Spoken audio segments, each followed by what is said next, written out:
What have you found most surprising about Swedenborg's Heaven and Hell?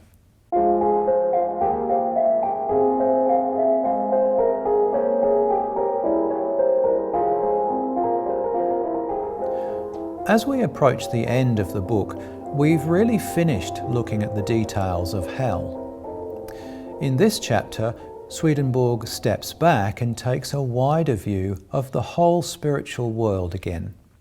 And his focus is the balance or equilibrium between the two opposing forces of heaven and hell and the freedom that gives us. We've mentioned this all before in chapters 33 and 44, and Swedenborg continues the discussion here and in the final chapter, chapter 63. He paints a picture of a finely balanced system, which is maintained by the Lord himself, such that even though the whole cosmic powers of light and darkness stand in opposition to one another, the slightest effort one way or the other is enough to tip the scales.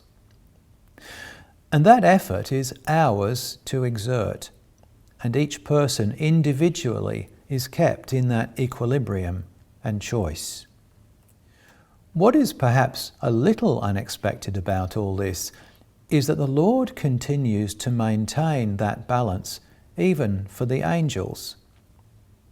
We like to think of angels as these powerful and good beings, but in Swedenborg's view, what makes them powerful and good is their utter reliance upon the divine.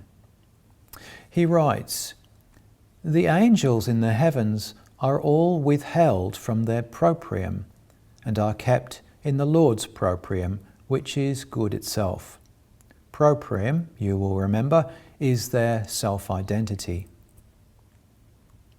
Neither angels nor spirits are able in the least to resist the evils continually exhaling from the hells, since from the proprium they all tend towards hell.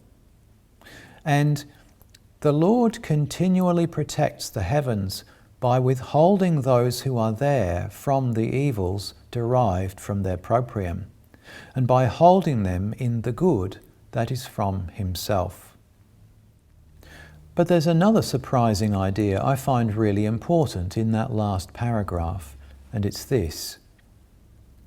It should be known that the hells are continually assaulting heaven and endeavouring to destroy it. But on the other hand, the heavens never assault the hells, for the divine sphere that goes forth from the Lord is a perpetual effort to save all.